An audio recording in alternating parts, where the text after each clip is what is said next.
Kaixo, bideo tutorial honetan hotshots kapturatzailea azalduko dut. Kapturatzailea behin instalatu ondoren agertuko da gehigarrien taldean beste kapturatzaileak bezala Ubuntuk ekartzen duen pantalla argazkia editorerik ez duena, Shooter editorea duen pantalla kapturatzaile oso ona, eta hotshots Shooter baino nahi ustez hobeagoa. Klikatuko dugu, arrankatzeko. Arranke motel samarra du. Eta hau da bere interfazea. Eta hemen aukera nagusia eta grabatzeko pantalla bat baino gehiago. Posible dugu grabatu leiho bat, zona bat, zona regularra, laukizuzena, edo zona irregularra. Interface hau honetaz gain, zera indikadore bat ere badu, eta indikadoretik ere posible da martxan jarri.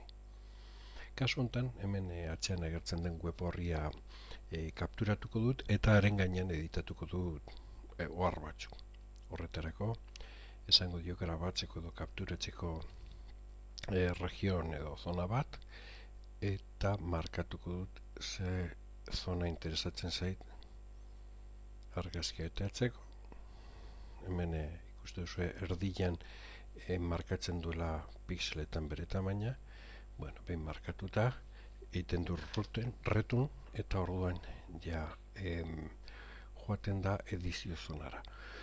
Hemen posible du zuzenean gorde edo editatu. Kasu honetan interesantena da dudik gabe programa honek du editorea.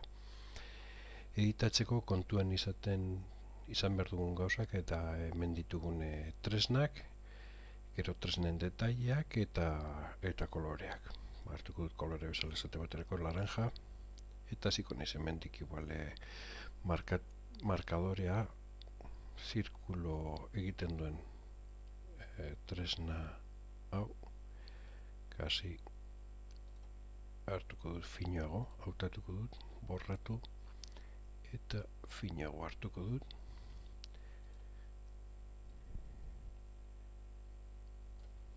Eta hemen hartuko dut lerro zuzena eta testua.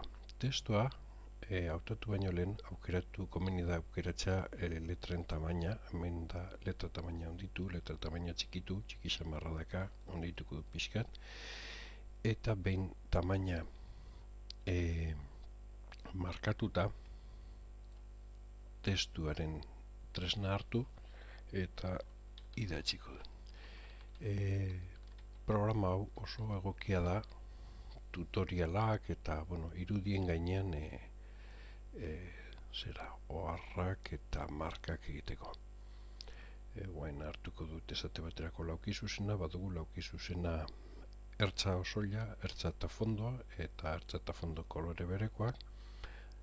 Beste hau betea hartuko dut, aldatuko kolorea, garrituko kolore gorria esate baterako, laukizuzena,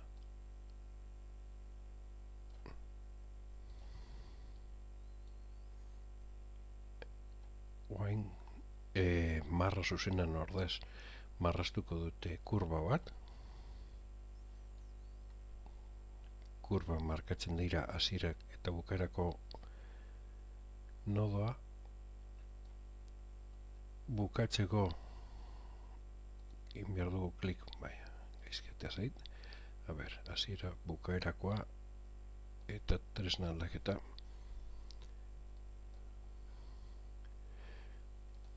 Hasiera erdikoa bukaera eta tresna.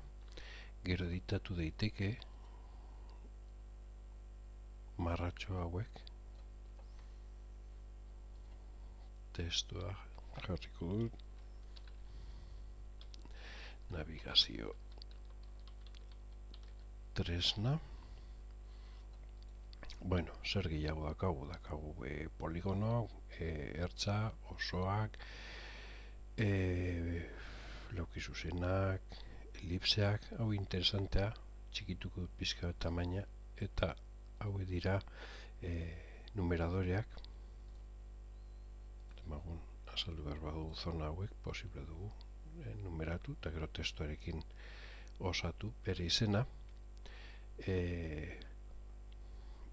Lupa, zatu baterako, hemen ikonoren bat markatu nahi badugu, posible dugu luparen tamaina markatu lehenengo eta gero lupa korritu interesatzen zaigun tokira, eta emagun gero gezi batekin idatziko dugu gero zer den, eta badu ere fosforito markatzeko testuak, oso tresna kompleto. Posible dugu irudiak importatu,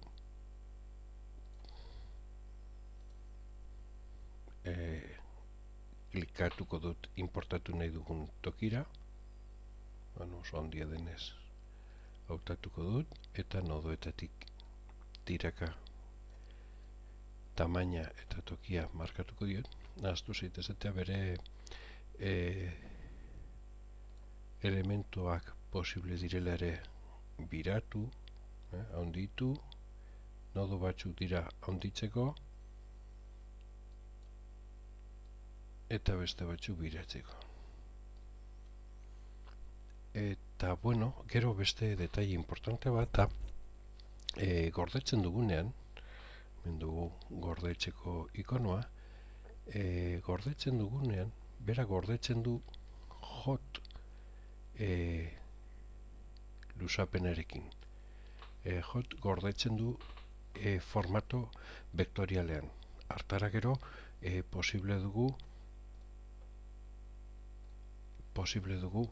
elementu hauek berriz ere aldatu, kendu edo elementu berriak erabili. Irudi bezala gordetzeko egin behar duguna da beste hau esportatu, gutxi gora bera GIMP eta tankera horretako programa funtzionatzen duten bezala, eta gordetzen du, PNG, JPEG, nahi dugun formatoan. Oso programa kompleto, itxurosoa, argia, ez da euskaraz baino nahi esateko praktikamente dana dira ikonoak, eta oso programa interesgarria.